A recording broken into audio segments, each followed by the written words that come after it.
Well, good morning again. Good morning. I still want to know. I do want to know. I still want to know. Well, welcome to the latest episode of the Project Failure Files, the series for anyone who manages people, projects, or processes for a living. I am Sharon Weaver, CEO of Smarter Consulting. And I'm Christian Buckley, founder of Collab Talk, and welcome to another episode of our series where Sharon and I explore management and leadership topics from the perspective of what not to do. And today we are going to talk about one of the more subtle but dangerous issues that can creep into any project or organization, disengagement.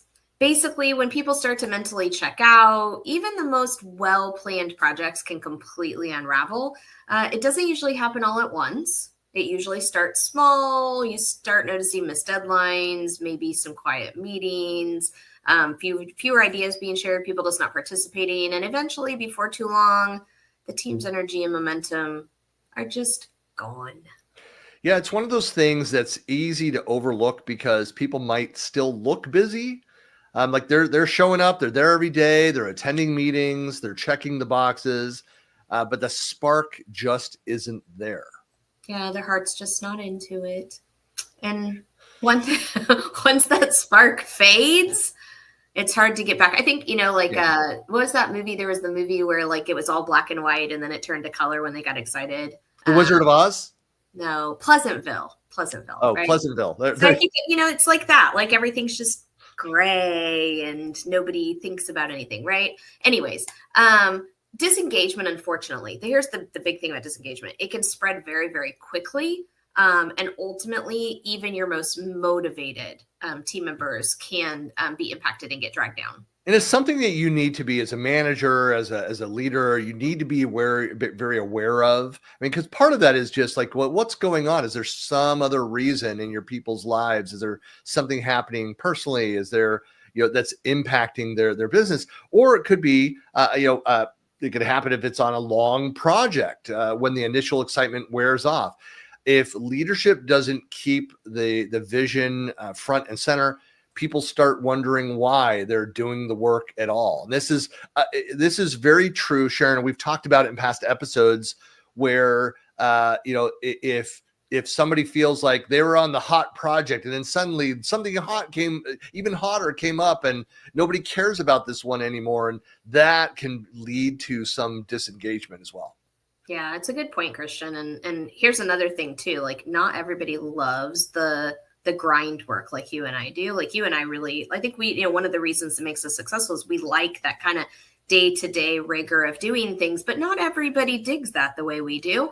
And often I think leaders may be okay with that, but they underestimate the importance of that emotional involvement, the emotional connection that people need in terms of purpose around what they're doing and tying those emotions back to their work. People need to really understand and feel like what they're doing matters, that their contributions are valued, they're recognized, they're appreciated. It doesn't mean that you're, and you may hate this as well, is that you're being forced to give these pep talks all the time and play all these like team building games and activities. You're not, trying to entertain a room of kindergartners here. It could be something as simple as acknowledging effort, celebrating the small wins across different projects, including those that are the ongoing operational activities versus those sexy, new, exciting projects that are high profile with the executive team. You need to give people room to contribute in each of the different ways. Let them, share their ideas. Let them talk about, what they're, you need to be aware of like what their passions are, what they want to do, and have a balance of projects. I know I'm getting into more of the solution side of it, of how to handle this. But give people room to contribute their ideas. That sometimes makes a difference. Giving people the ability to talk about, what's important to them and then recognizing them. I was just thinking, Christian, you're getting into crazy talk. like allowing employees to participate like in the whole, I don't know how I feel about all this, right?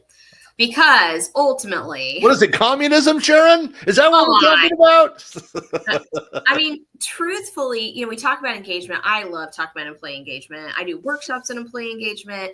And really, engagement comes from feeling seen, valued, not micromanaged.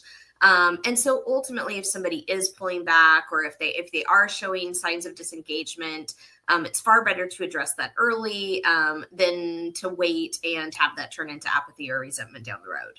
Yeah. And as leaders, we need to look in the mirror too, because sometimes the disengagement with our people, it's a sign of something that is maybe sick within the organization, within the environment, the culture, our communication or lack thereof. Maybe our approach and how we're recognizing, highlighting the work of others needs an improvement, needs a reset. First of all, I would like to point out that in general, leaders are right, and they would know if they were wrong. Of course. Right. I know that goes without saying, Sharon. Yes. So I just want to put that out there. And most importantly, leaders set the tone, right? And so I think you just set the tone, Sharon, with that. The leaders are always right. If we just start with you acknowledging that you know that you're wrong and I'm right, then we can, I think, have a productive discussion. Solve this problem.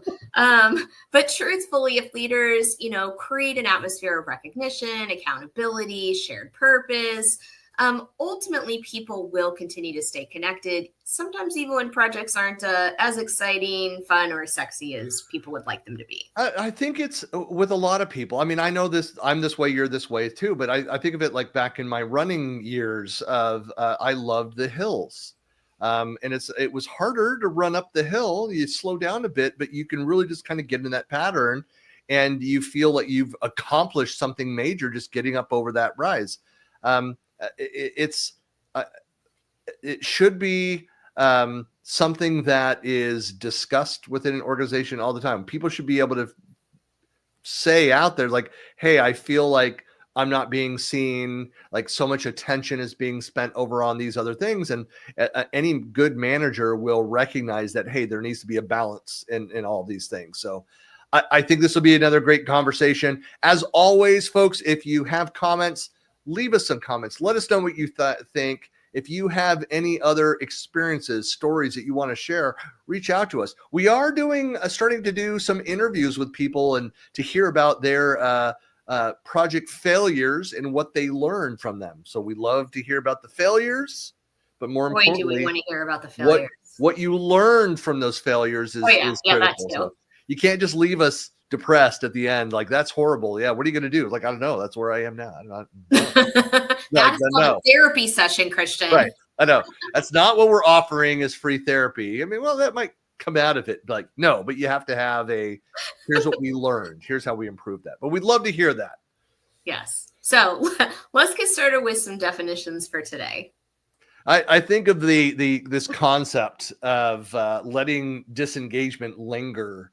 I think of apathy. And it reminds me that I do this joke every once in a while about apathy, where it says like my wife said that I was really apathetic about the whole thing. It's like, I don't know. She said a bunch of other stuff. I don't care. Whatever. I wasn't really listening to that. No, disengagement doesn't usually show up as open rebellion. It really is something that's quiet and pervasive, and it can seep into the culture.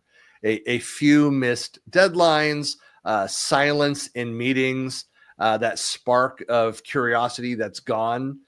And so if you're sitting in your team meetings and you like, I do prefer to call upon the quiet people in the room, so that it's not just taken over by those that are loud and first and willing to share their thoughts whenever asked or not when asked. I look in a mirror, I say that. But when leaders ignore those early signs, they're basically saying, like, I don't notice you. And that's the fastest way to lose a good person. Yeah. In fact, you commented, it's not about rebellion. I feel like rebellion often is the last traces before it moves to disengagement. Yeah. So people will say things if they're not heard. Oftentimes they'll get loud, they'll kind of push And angry.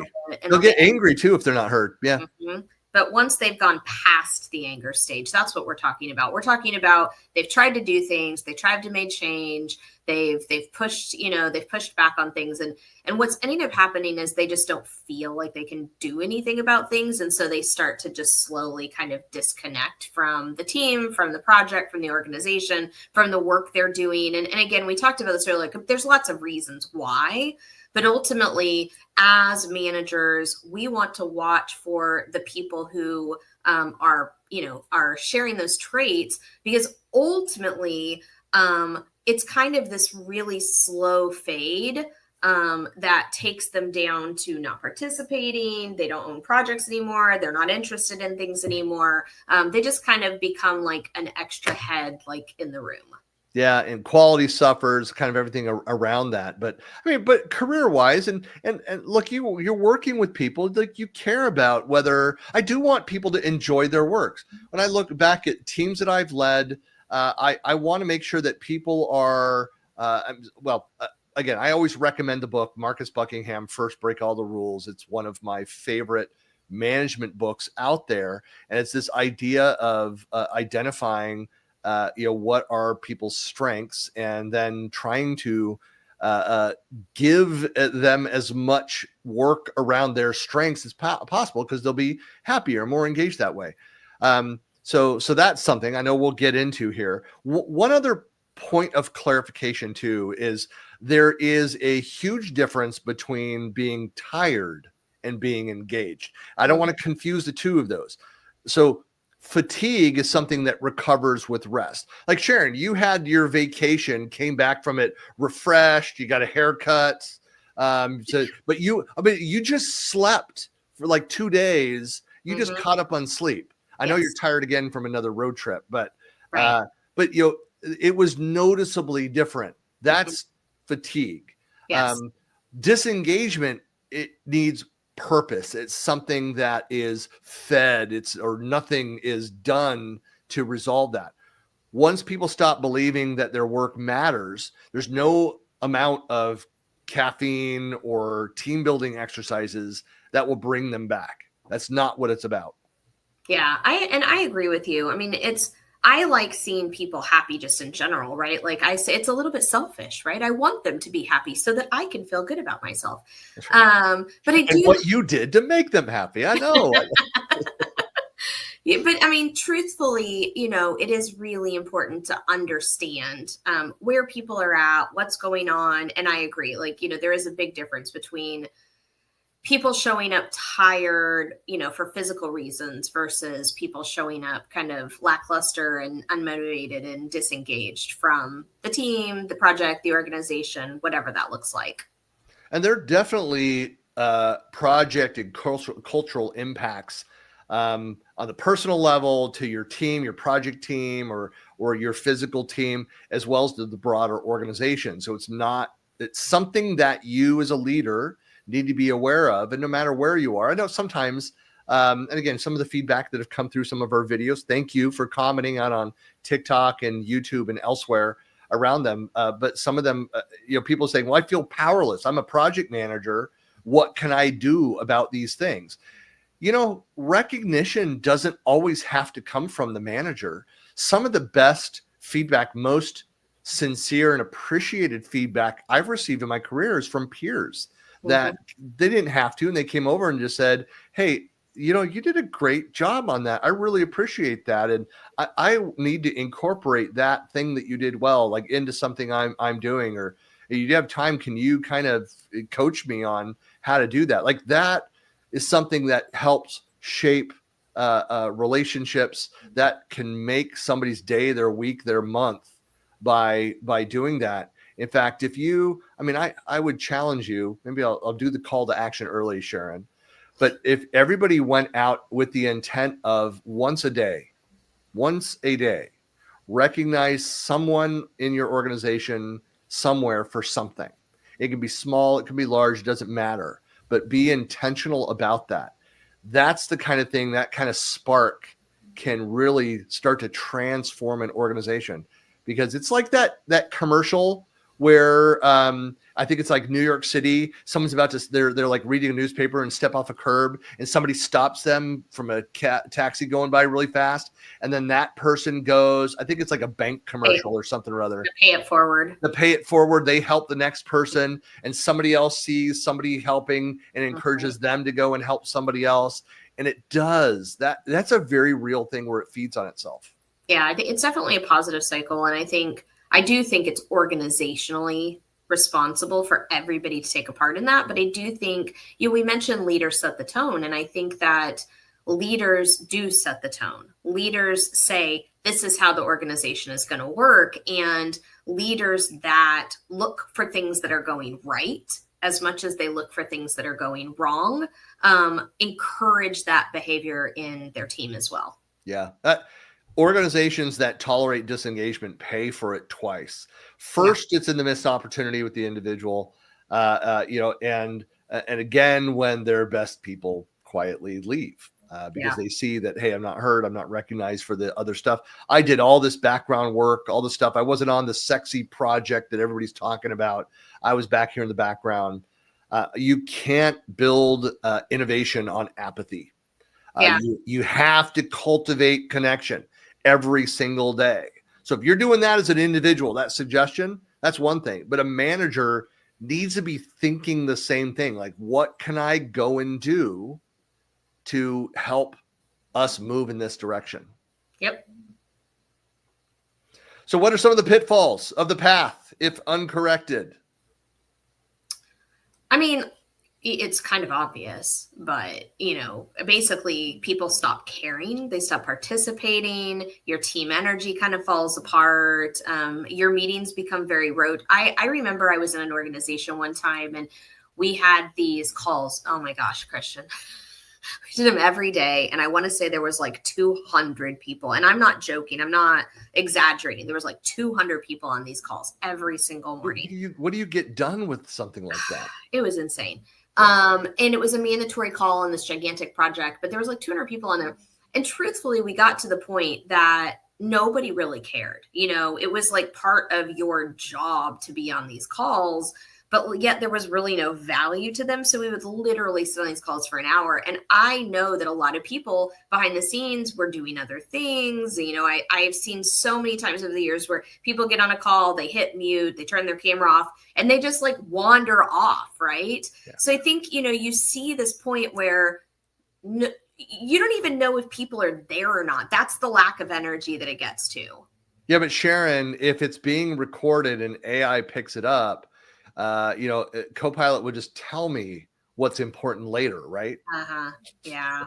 I mean, I do think that there are opportunities when you are busy or distracted to be able to catch up on things, but there's a difference between I've got a lot going on, and so I leaned back on AI to catch up on notes, as opposed to I'm sitting here and I don't want to participate in what's happening because I'm so disengaged in the project or the team or whatever. Those are two different things. Yeah, and the whether it's burnout or trust erosion, whatever those things. I mean, the real danger of letting all this linger is that it does look like it's manageable. Like, hey, I mean, projects are still moving.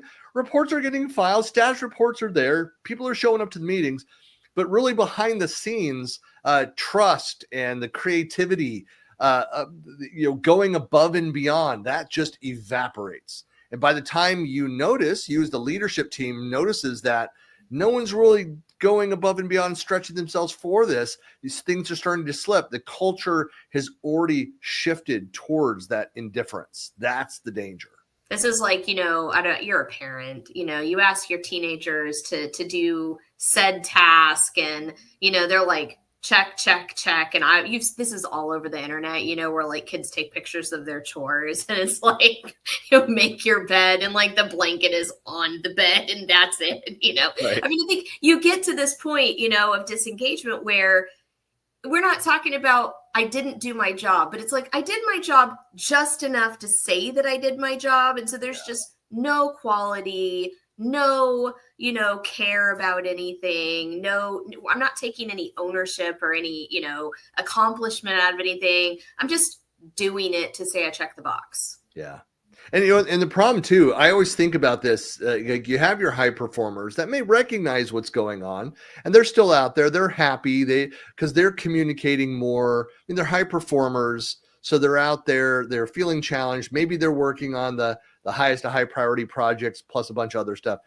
But once that apathy, do it regardless, right? Because they're going to do it regardless, but it impacts them as well. So once that apathy really sets in, even those high performers, they tend to burn out. They start carrying the emotional weight for everyone else. It's like running a marathon while dragging anchors behind you. So you might finish, but it won't be pretty. You'll lose a few runners along the way, and they're going to be slower, and they're going to be like I don't want to work like this anymore, and they'll go off to greener pastures. Yeah. So many stories for this one, right? I grew up in software development, and I can't tell you how many teams I was on where ultimately, I would have a group of people and we would really try to make things better. We would really try to own it. We would really try to make change. And I'm not saying we changed what we were building. I'm just like, we would improve the processes. We wanted to dig into our work and be successful and put a good product out. And, we would ultimately have managers or project managers that would just be like, no, just stop with all the extra stuff, right? No, you don't need to know about this. No, you don't need to do more stuff there. No, you don't need to, like, literally, can you just show up, click the box and go home? Like, that's all I need you to do. And that will drive any sort of ownership or engagement out of somebody so fast. And so I saw so many teams that I was on that ultimately they would show up, they would sit in their cube, they would check the boxes, and then they would go home. And you just kind of like had this like sad little cloud that sat over it. And I think ultimately, I've had so many times that's happened that it really drove me wanting to do better in my own organization. Yeah. I got a personal story. I was so for a while, I worked as a consultant. I had a few different large clients where I was brought in to help. I'm a culture guy. So a big aspect of what I was asked to do was to look at and improve. They could see that something was wrong with the culture of like the IT organization and operations and that side of it. They didn't know what to do. And it took a couple weeks at this one company, very large company, to kind of get trust, to convince them. I said, look, my job is to do like these things. And to look at this, I said, but like, I'm not going to share anything that we discuss in here. This is private. I'm not going to use it against you, whatever it is, because ultimately, like I'm here for a fixed contract for this, this long. It's not my purpose, whether you're at the end of it, you want out of here, or you want to stay there until you retire. Either way is fine with me. It doesn't matter. Here's what I'm trying to fix and understand and do. And what I turned out being is that almost every one of the people, there's about 24 in this organization, almost all of them were actively looking for other jobs. Like they all wanted out of there. I'm like, okay. And I did have to hire a bunch of people, staff that. And I did had to cut some people that were doing some other, let's say, unethical things in there and clean up a bit. But it was just that level of disengagement, and because of feeling unappreciated, that feeling invisible to the rest of the organization around it. And so much of it was to put in a sense of purpose, a sense of team.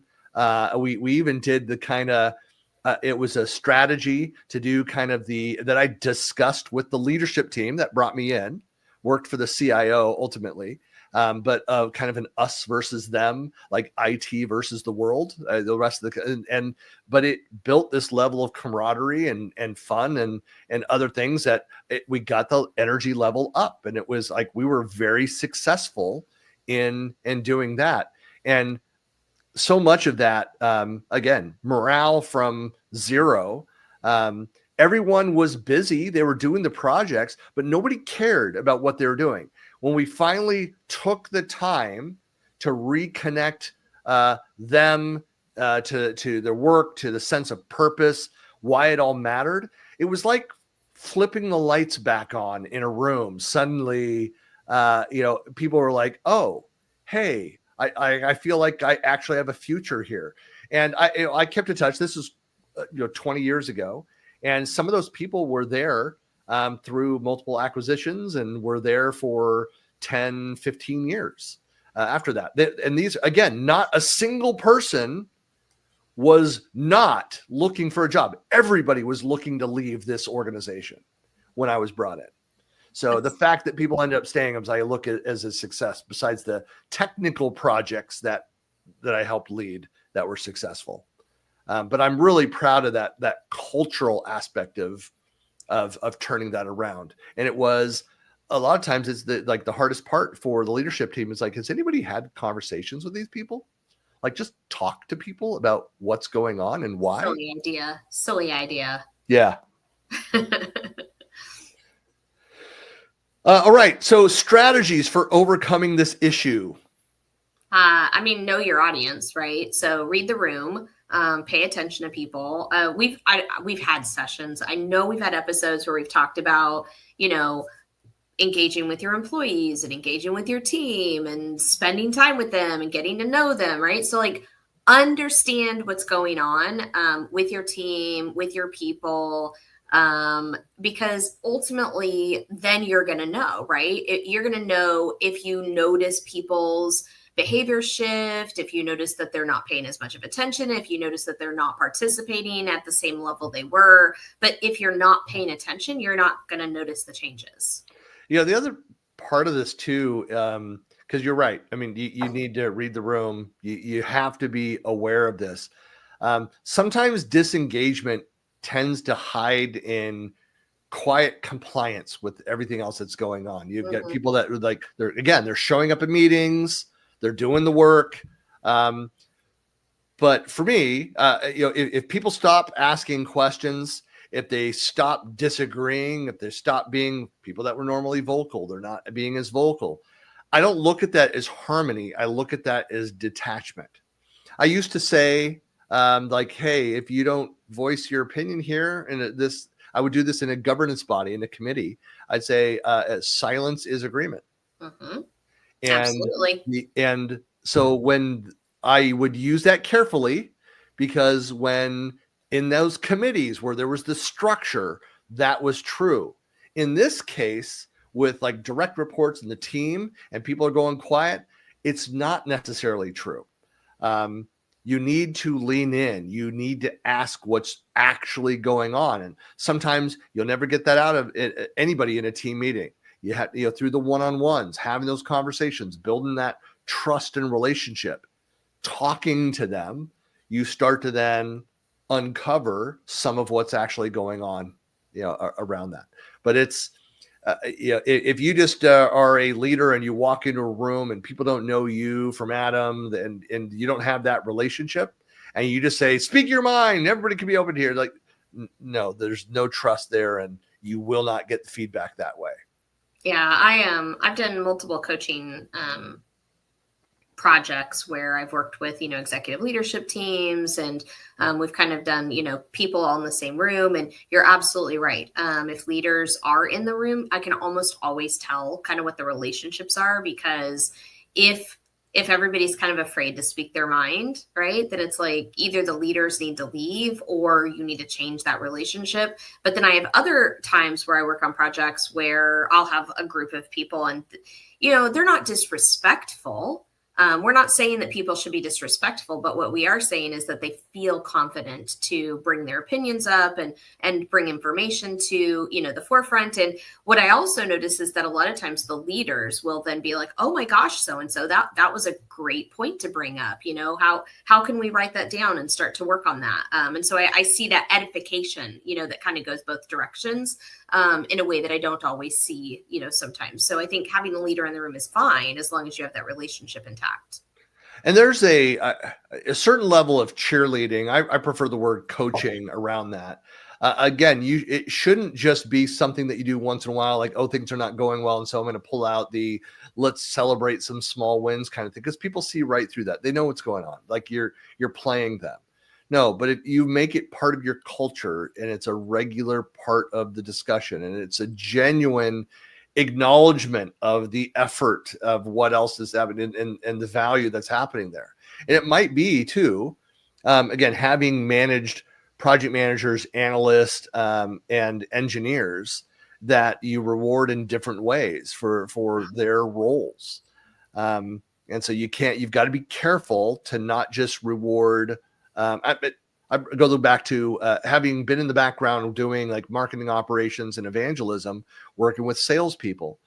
And it was frustrated with the culture of the organization. I reported to the CEO of this company where I spoke up, was the fact that the salesperson was celebrated, like thrown out there and kudos, and they in the sales desk area rang the bell and stuff when a sale was done. Great, there's motivations to the salespeople, but I just thought that there was zero recognition of the fact that as the chief evangelist, like that client that they're celebrating the win of the sale over, they came up to me at a conference after having watched my session.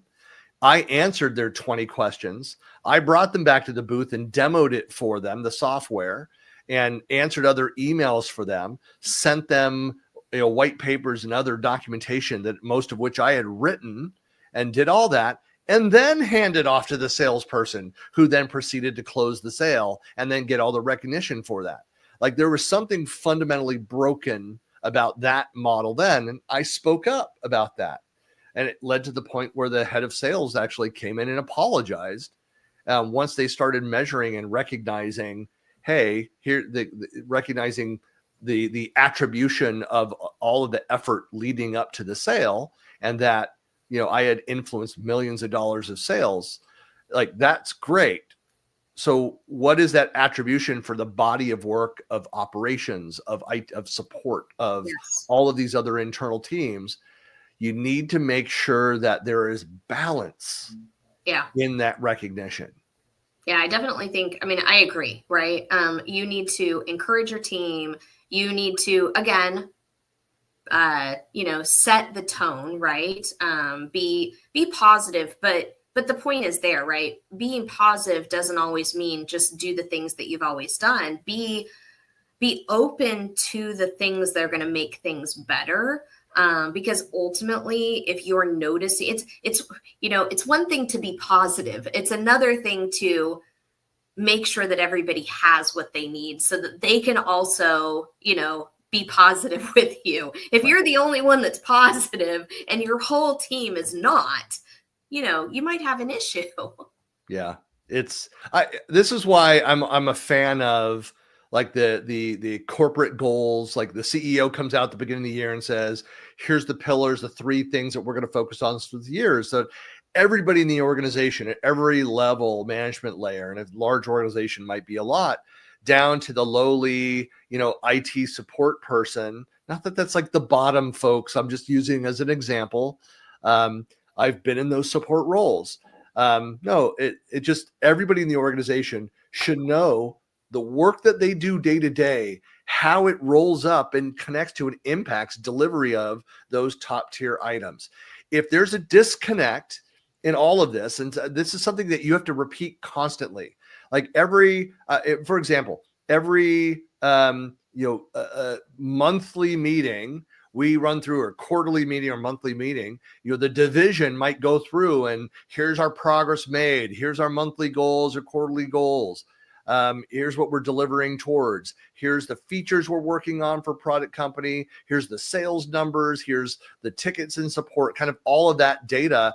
And then all of the activity rolls up to satisfying those pillars, those core pillars. Mm-hmm. And then all it trickles down to the one-on-ones that a manager has, or a project manager discussing that with the people working on the team is, hey, this project, here's where it fits. Hey, my role in completing these tasks every day, every week, every month, roll up to this. So you need to remind them sometimes of that connection. And so that's a reset of the environment as well, to go in to address, the issues, how you're going to answer this, but also to show them, hey, here's where these pieces fit, and all of the pieces are important. There's nothing that we're doing that doesn't lead towards one of our corporate goals. I think if you know how you are making impact in your organization, it helps you to feel more engaged in general at the project level, at the team level, and at the organizational level. You're absolutely right. Yeah. I know you're a believer. Moving on to best practices for this, doing regular temperature checks through surveys and team retros, and we've both employed like the standing meetings and to go through that. What are some of your other best practices? How do you make recognition habitual? Yeah, I mean, and we've talked about some of this in other episodes, but I definitely think, putting something regular on the calendar to make sure that you're meeting but following a process, right? So it's not just, I just want to talk, but it's what are you trying to do to ensure that your employees are engaged? So do you know what they're working on? Do they know how it ties back to the organization? Do you know if there's anything going on with them that you can help with? Are you giving them an opportunity for feedback? So it's this idea of having this systematized thing that's happening on a recurring basis, so that when you do that, you're going through that checklist and you're able to see if something changes. You can see, something is off the rails a little bit, and you know how to deal with it right then and there. Yep. I also love the idea of the two-way feedback, because that is so important. If you're doing all of the sharing of that and you're never getting anything back from that, like that could then speak to a problem. Yeah, exactly. I mean, I think if you give your people the way to communicate and provide feedback, and again, both ways, right? Then they can do it. The other thing, and we talked about this for a few minutes earlier, but is making sure that whatever anybody's doing individually is directly connecting to something at a project level, at an organizational level, so they can see that impact and they understand that what they're doing matters in some way. Yep. Well, there are, I'm not to say that there are ever, tasks that we're given or that we give out that aren't tying back to one of those pillars, but I would say there's always this silent fourth pillar in that scenario, which is the operational, the health and well-being of the company. So it's like an internal only, got to do this. But everything else, I mean, the vast majority of what all of us do in any department leads towards one of those pillar items. It all rolls up. Sales, support, development, whatever it is, it all delivers towards that activity. But healthy teams have open feedback loops. When you make it safe for people to say, look, I'm frustrated in this role. If it's difficult for people to be able to feel like they can do that without retribution, you prevent disengagement, by allowing them to, you prevent disengagement before it spreads.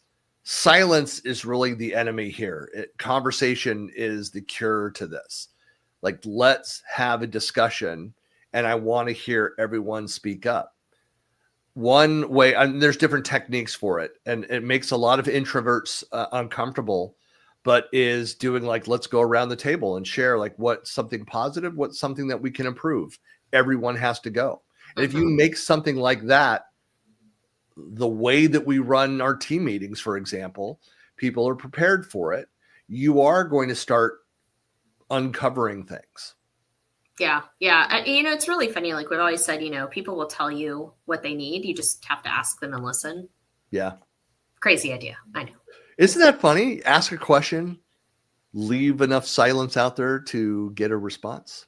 Yeah. Ask them how they're doing and listen to what they have to say. But most importantly, I think one of the things, and we've talked about this so many times on so many episodes, is make sure that you're creating the opportunity, the openness, and the encouragement for people to continue growing as people.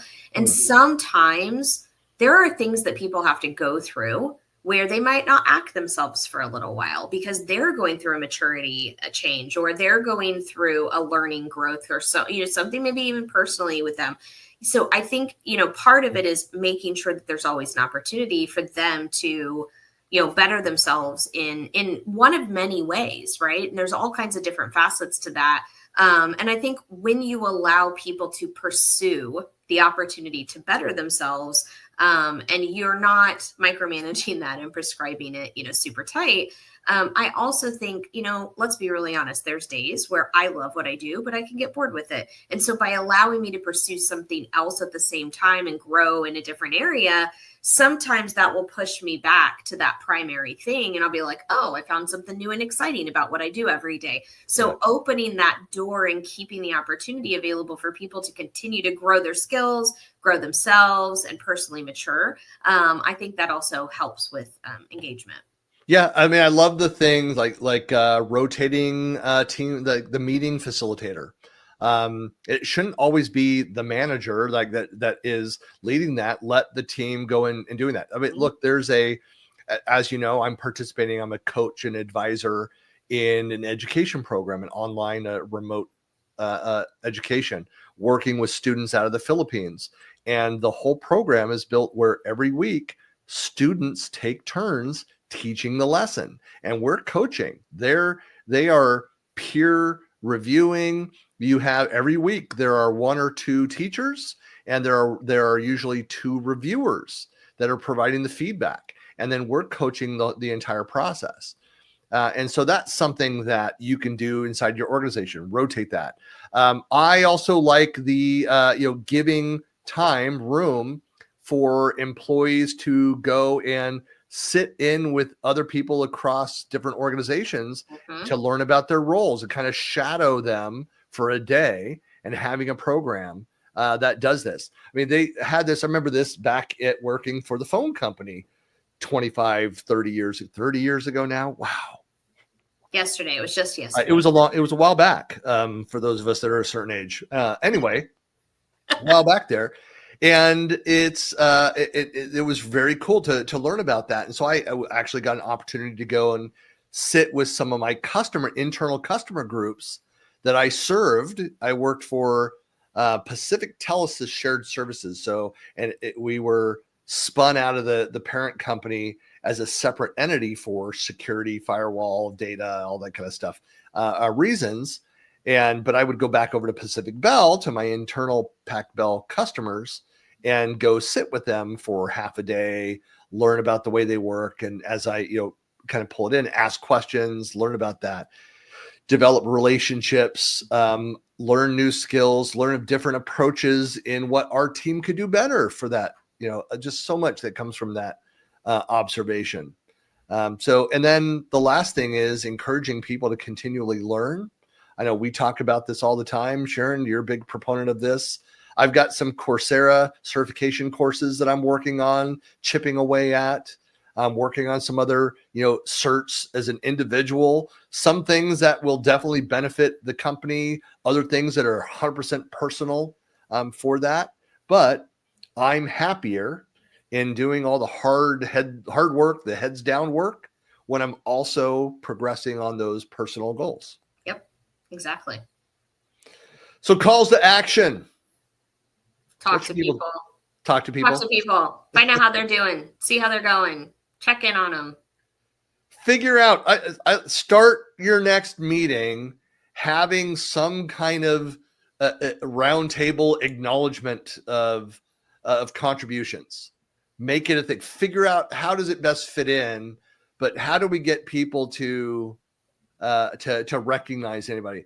And maybe you start it by, and I've done this, where, hey, does anybody see any work, but somebody else want to recognize a coworker? It's in the agenda. You're bringing it up every time, and be like, all right, well, think about it. If nobody speaks up, you can say, hey, look for this. So next meeting, it'd be great if everybody in the past week, like, jot down a note to share something you saw from one of your coworkers.